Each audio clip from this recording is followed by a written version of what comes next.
All right. Welcome back to Death, Taxes and This Podcast. You're here today with Luke and Joe. How are you going today, Joe? Very good, mate. Can't complain. That's good. And the rain stopped, so, Yeah. And today we're going to talk about business structures. So leading on from our last one. But before that, mate, how was yesterday? So Joe and I've never seen you so happy, mate. Mate, honestly, I am pumped. So we sent out over 200 grand worth of proposals in one day. Ever since we started the business, I've always said to Joe, one year we're going to write $1 million of brand new clients in 1 year. And I mean, we're very early on. It's like day 2 or something like that of the financial year. So like the clock's ticking, mate. We're already 20% down. Luke's excited and I'm scared because the work actually has to get done. Yeah, so my job's to go and win the work and talk to clients, and then I can hand it off to Joe and the team to get going. So I got total faith in you, but yeah, I'm pumped because my task is 90% done. No, you've done a great job. Well done. Yeah. Nah, man, it is exciting. It's both of us. We're killing it. But yeah, so enough of that anyways. Let's get into the structures. So today, what I thought we'd start with is the different structures and tax rates. So John, me to sort of talk about the different entities, and then you can tell us about the tax rates. Yeah, sure. Yeah, okay. So basically you got 4 different types of entities, and there's a tax rate for each of them. So the first is individual, which would be you as a person, and you can set yourself up as a sole trader, and that would have a tax rate, a maximum tax rate of 45%. 45 plus Medicare levy. Yeah. What's Medicare levy? 2%. Okay, so you're looking at max tax rate of 47%. Not ideal. Yeah, and then there's you're one flood away from getting to 49. You know what I mean? When they put the special levy on for 2 years and stuff. So, yeah, okay. And then the second one, and I'm gonna go in from the worst tax to the best. Okay, right? Okay. Sure. So next would be company setup.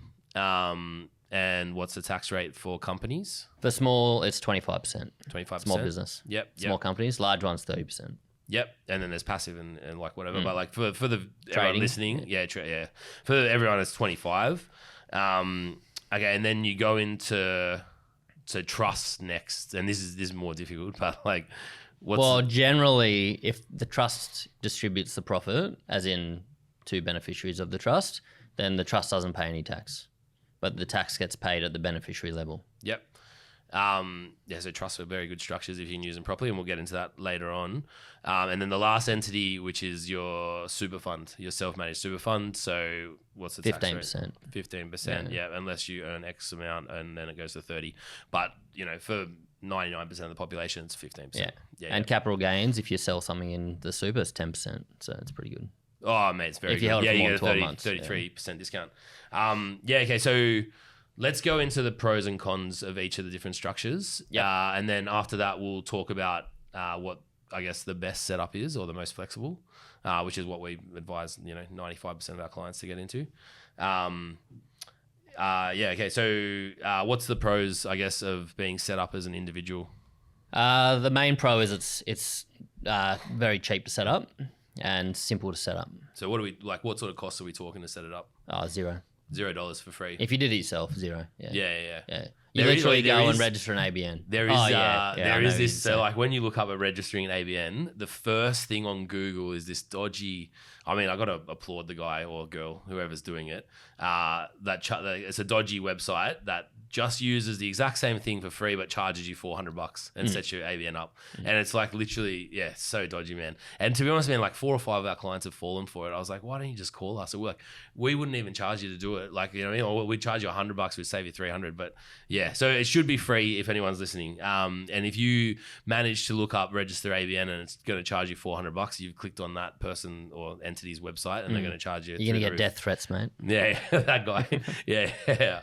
No, honestly, it's I mean, well, it's like people selling air and stuff, each of their own. One of the other pros is you can offset, if you made losses in that business, you can offset other income. It's as long as you meet certain loss rules. Yeah. Which we can go into if you want, but maybe that's another episode. Yeah. But yeah, if you meet certain rules, you can offset that against other income. Yeah, probably another episode. So if you're an extremely high earner, and you might get a hobby farm or something like that might qualify to register losses, and then you got your hobby farm, and I guess that is it's a pro if you're a high PAYG salary man earner. Yeah, and I guess like we should mention like partnership is very similar to individual. It's true. just with more than one owner. Yeah. And we do have people at partnership that makes a loss. It goes to their personal tax returns and offsets their other income, and so they usually get a massive tax refund.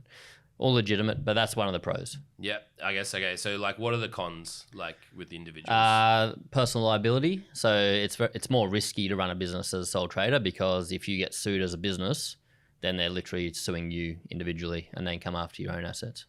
Yeah, so like any assets in your name. Yeah. Yeah, so like I mean, like most of our clients would own a house, and that's in their personal name, right? Because they're 50-50 with their husband or wife. And then, I mean, there is some legislation that says that even if it's 100% in your wife's name, they can still come after you if you live in it and it's a grey area. So I guess, massive con there. Like, yeah. Yeah. The other one is it is hard to bring in you can't really bring in other investors or owners or whatever into the business, because there's nothing like you're a single person. Yeah, okay. They can't invest in you, and it doesn't work. You can't sell a portion of yourself to someone. Yeah. So that's a big con. Okay. All right. So next one, companies. What's the pros of a company? Oh, everything. No. No. True. Honestly, like I mean, there is a lot. Like if you're a business, like honestly, company is the way to go. Yeah. Like you're talking like it's like what $1,100 to set it up or something like that. It's not much, like $1,100 to set it up. Yeah, $1,250. Yeah, $270 or like $302 now to pay your ASIC fee, and essentially that's your cost. Oh, $321. Yeah. Oh, okay. Geez, ASIC, man, they're worse than inflation. Like, okay. So $321. So like that's your bare minimum cost, right, to set your company up, and then your house is protected because obviously the limited liability. It's a separate legal entity. People can come after the company if they want, but it's gonna be limited to the assets of the company. In most cases, like unless you're defrauding someone or something. But if you're doing the right thing, the business doesn't work out, well, it's limited to that. Yeah, okay. So you're protected, which is like obviously you're protected personally, like it's like a lot. And like to be honest, we just had a client recently who was doing all the right things and got an audit from the ATO, got some bad legal advice, and they're coming after like the entities, and he's able just to shut the entities down and save all his own assets, right? That's the aim. Yeah, it can go pear-shaped in different situations, but that's well, he's got another layer of protection above what he was at the moment. Yeah. So I mean it's in his particular case, it's looking very, very good. Compared to if he was set up as a sole trader. I'd be screwed if it was a sole trader. Yeah. The other ones are like, unlike sole traders, you can get investors, so more than one person can own the shares in the company. Also, like you choose when you pay a dividend out, so you can, choose when to be more flexible on taxing at the shareholder level. Yeah. So like, your retained earnings can stay in the business at the 25%, and you can push it out to shareholders whenever you feel like. So for example, on that, maybe we'll give an example. Yeah, go. Like the company owns $100 profit, pays $25 in tax. You have $75 left. You choose as the directors when to pay a dividend to the shareholder. And so that might be in the best tax time for the shareholder, individually receiving that dividend or through a trust. Yeah, so like an actual example is like, I think when Anne was pregnant or when Fee was pregnant, we decided to pay a big dividend in those years because our wives weren't working and we were able to get money out at a cheaper tax rate. And then for the other years, we both just decided to keep the money in the business and we didn't pay a dividend. Like, correct, that's just simple tax planning. And that's definitely a pro. What about like succession and like, so you touch on investors, like, you know what I mean? Like, so what, they can issue more shares and you can sell part of the business? Is that how it works? And then so you can sell shares. So if you're taking the money as the shareholder who's selling, or you can get another investor in. So you're issuing new shares where the money goes into the company and is used for working capital investment, whatever in the business. We're seeing that happening with a couple of clients at the moment. Or like when you're exiting the business completely, like it's a lot easier to sell the shares in the company or, sometimes sell the shares ultimately is the better option. Yeah.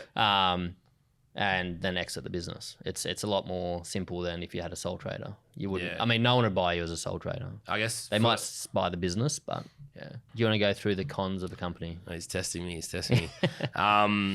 Okay, so the cons, there are none. No, I'm joking. Yeah.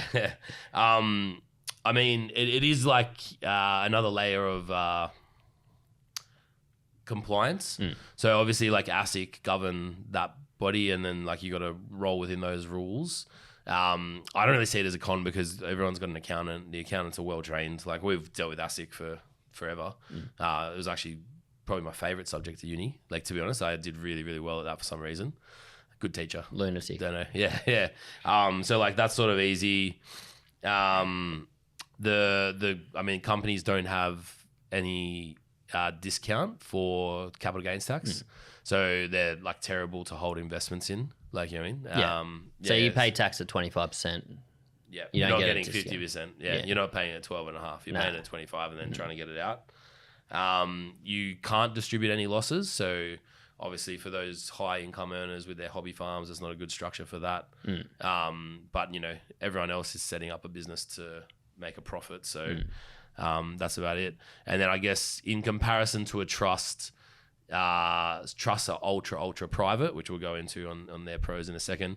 But companies, obviously, everyone's allowed to go and look up the shareholder and the director and the addresses and all that sort of stuff. So in terms of privacy, it's not the best. Yeah, perfect. All right, so moving on to trust then. What are the pros with the trust? Pros are flexibility of distributions. So the trustee of the trust will choose how to distribute profits every year. Yeah, so wait, actually, you know what? Like, let's go, because there's different types of trust, right? Yeah. I'm just going to play with the two main ones, right? So there's like you're talking about discretionary now, and then there's unit trusts. Yeah. So let's touch on discretionary first. You go discretionary, yeah. So pros of discretionary. I'll do pros of unit trusts. Sure. Yeah. So yeah, flexibility of distribution. So for example, 1 year you might distribute to yourself, your wife, and that's it. The next year you might be earning too much money. You might distribute to yourself, your wife, and a company. So the trust deed will determine who the beneficiaries are, and that provides a lot of flexibility. You still, like as a group, need to be paying a certain amount of tax, which is fine. Yep. But you know, like that we make sure that happens. But you know, you're not going to pay $1 more than that. Yeah, I guess like having the company to distribute to, you know, you locked your tax rate in at 25 or 30%, and that's the max that you're going to pay. Yeah, so like I guess that's a big nice. one. It's nice and flexible. The one you just touched on before was privacy. So there's nothing you can't just look up like who is the beneficiary of a trust. Yeah, it's funny. So there's like actually these trusts that I like read about in AFR, and they've got the lawyer as the director of the trustee company, and then they've got the trusts. And then they've got like another entity as the shareholder. So like when you go to look up who owns the money in the trust, you can't tell. And there's like actually like a list of these like, you know, private office accountants that like go on, they're like directors on like hundreds of these trusts, and no one knows who owns the assets, and everyone sort of speculates. But yeah, they're ultra private, which is probably something you want if you're very rich, I guess. Yeah, we're not at that point, but yeah. So then I guess compared to discretionary trusts, which is the way that Joe was talking about the income distributions, unit trust when it's set up is good, like because it gets the CGT discount when you distribute income out. And like if you're in a venture with someone, so like let's say you went into like an investment venture, or like me and you were going in and buying, you know, a property together or something like that. Or some shares or... Yeah, and we wanted the extra layer, like... then the unit trust works because all income has to be distributed. So there's no arguments about like what's happening with the money and all this sort of stuff. At the end of every year, it just goes per the units. So in that sort of circumstance where it's not like the discretionary trust, they generally call a family trust, but the unit trust, they'll call a unit trust, and then you'd probably do it with people outside your family. Where the profit distribution is known by how many you hold. Yeah, correct. Yeah. And it's all like, so it's done and dusted. There's no arguments. It's like that is what your units are, and that's what you're going to get. And then at the end of it, when do people often use that structure? Usually it's like for property investments because like you get the capital gains tax discount. So people don't want to own property in a company, which would divvy it up by shares because they miss out on that.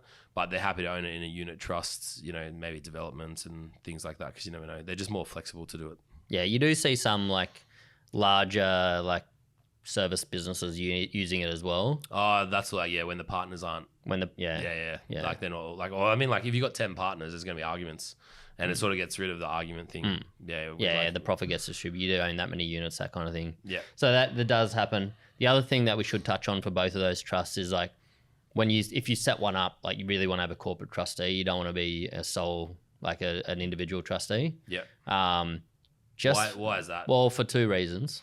One is like the limited liability thing. So the trustee will have, it's literally a company with no assets. And so like if someone comes after the trustee of the trust, there's nothing there. Yeah, it's just a bucket company. Yeah, so if the trust does something wrong, like the ATO wants to come and audit them and says you haven't paid tax and everything, the trustee is the person that, like the trust isn't liable because like the assets can't really get touched so much. The trustee is the person that they'll go after for penalties and all that sort of stuff. So if it's a company, you just can close it, and it adds that little layer of extra protection.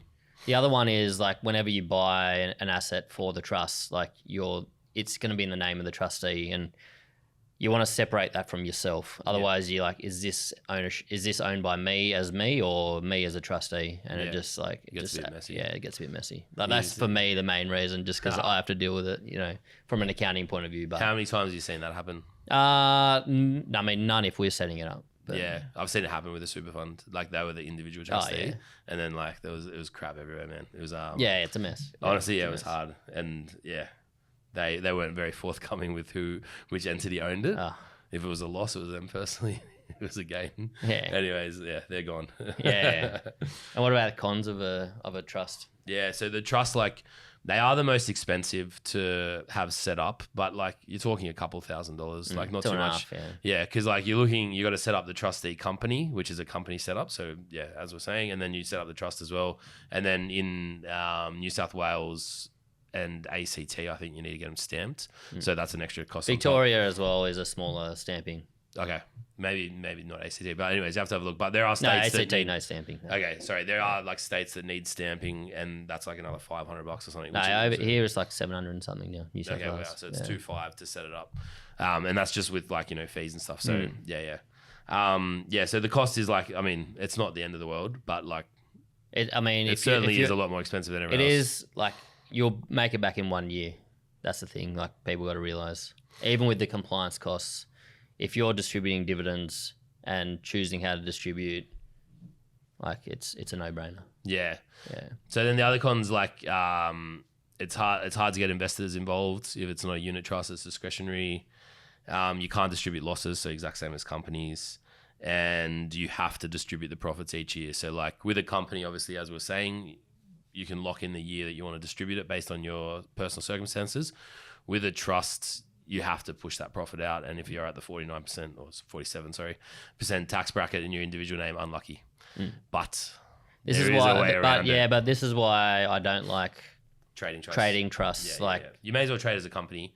Yeah, and then just have the trust that owns the shares. So let's go through that structure. Yeah, so that most people would have. We got to do SMSF. Okay, so like very quickly do SMSF. So the pros are the taxes. Like you're paying tax at 15%. Yeah. The cons are you can't touch it till you're 65. Or 60 in certain situations. Yeah. But like as a tax advisor, like, you know what I mean? Like you sort of want people, if you're an investor, like, you know what I mean? So there's a place for everything, but if you're investing, you're sort of trying to get everyone over into the lowest tax threshold. So like super is a very good option at the end of every year if you haven't used your cap to get your stuff down, your taxes down. Like, but all personal circumstances and all that sort of stuff matter. General advice, So anyways, but like we'll go into now like sort of like how the little the hybrid cheat system. Just before we do that, I wouldn't mind touching back on super funds. Yeah, go for it. And just saying like, because you can be in an industry fund or you can have a self-managed super fund. Yep. And there's there's pros and cons of both of those. So do you want to touch on those? Just in terms of like flexibility on investment and that kind of thing? So obviously like it's more of like a financial planner, like world question, but like, like, I mean, with super funds, my personal super fund, like I am able to invest in whatever. Didn't do that well, to be honest. Like, Nah, you're doing fine. Yeah. Did all right, but then like had a couple of bad trades myself.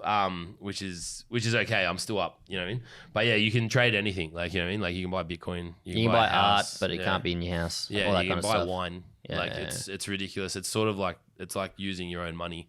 So if you're like, you know, if you've got like an edge on anything like in the market and you're a bit better than say like an industry super fund or someone like that, it's something to explore. Because like if you can get gains of 20% and everyone else is only able to get 10, like, I mean, even just control over your money is good. Because like I know for industry super funds, for me, I tried looking up what they were invested in, couldn't find it anywhere. That sort of like spooked me a bit. Yeah, nah, but the con is in a way like you have to manage it. Oh no, yeah, definitely. Like, I mean, if you're not in finance and you haven't Or sort of you got to figured get a out what you're planner doing, or yeah. Like, I wouldn't be advising you to do it unless you're, you know, well researched and all that sort of stuff. Well, I wouldn't be advising at all. It's more for planners. Yeah, correct. Yeah. All right, so let's get into the hybrids. So this is like some advanced tax structuring, but this is the sort of structure that I guess all small businesses should set up as. Yeah, well, we'd look at the one best for you, but this is a common one. Yeah. So do you want to go into it? Like, Yeah, sure. Yeah. So often you'd your trading entity is going to be a company with shareholders, depending on, you could have multiple shareholders or it might just be one shareholder.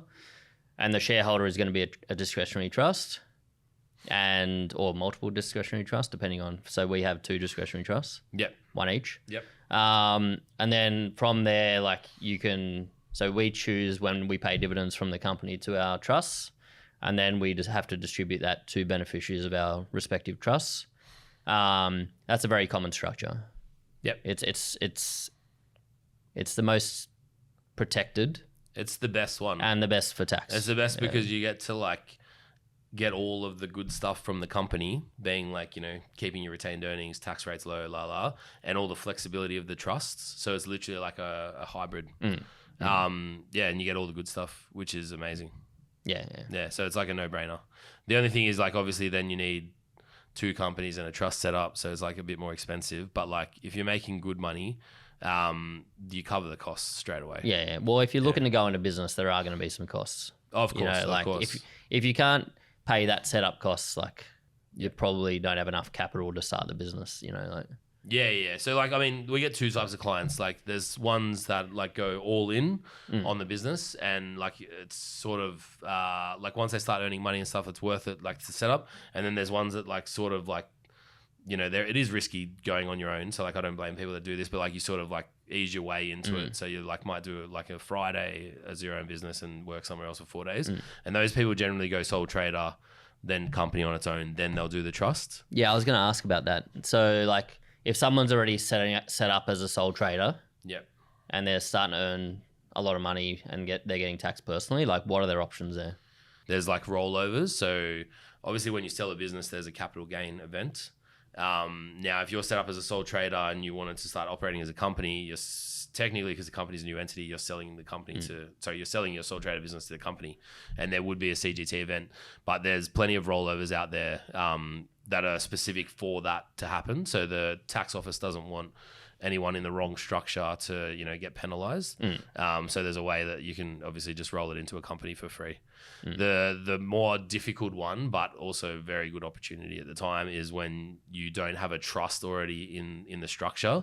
And then that, like, obviously because of all the benefits of income splitting and stuff like that, they're less inclined to give you a nice rollover. So you got to come up with, you know, there's got to be a valid reason to do it. Yeah, there's got to be a valid reason to do it. Could be just for asset protection or something like that.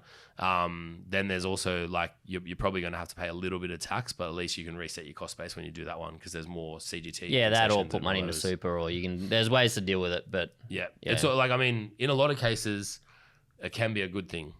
Like, you know what I mean? Like these structuring, there's like plenty, like it's not done by us. Like obviously we specialize in other things. We sort of outsource these like specialized tax rollovers and stuff because it's so finicky. Like one thing that me and Joe always say is, you know, structuring advice, like we'll get everyone set up and on the right path. But then when there's a big transaction, like we'll refer it to someone else, because the cost that you pay for the structuring advice is nowhere near how wrong it can go.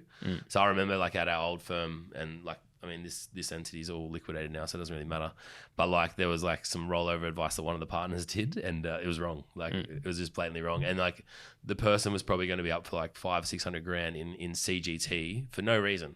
Like, absolutely no reason. The partners like sort of got it wrong. And like, I remember that day being like, unless you're a dude that does this like 24/7 and you know exactly the little things, because it could just be you've issued the shares on the wrong date, and the ATO will come and say, that doesn't count. You know what I mean? Yeah, so like, I remember being like, no, we're going to outsource that bit, because like, they charged 15 grand and they were up for like 600 in terms of like damages, you know what I mean? And I was just like, well, that doesn't make any sense for us. It's not our business model. And we know good people who do that area anyway. Oh, you got to be specialized. Like, you almost have to come out like straight from uni, get under a really good mentor who knows all this stuff back to front. You got to have a level of detail that I don't have. You probably would have had it, but yeah. Also, man, yeah, it's boring, but like, it's not that boring. But it's not our area of specialty. Yeah. No, definitely. I couldn't do that all day. Just read legislation and figure out what to do. It's too much. But having said that, what's your favorite thing about structuring? I think just seeing like people in the right structures, like building their wealth and understanding like how it's benefiting them. Like, I think like that's my favorite thing. What about you, mate? Yeah. Like, I like the complexity of it. So like, I like reading other people's work. So when someone does a big rollover like David, who like we usually do stuff too, I just like, I've got such admiration for like them being so methodical and breaking it down, because it is incredibly complex stuff, and just their thought process. It's like probably the most creative part of accounting when they're doing the rollovers, because it's not like a process. It's like, you know, you really need to think outside the box and figure out how to do things and stage it and stuff. So yeah, that's my favorite thing. Perfect. Thanks, Luke. No worries. All right. Appreciate it, mate. Yeah. No, thank you. Thanks everyone for listening.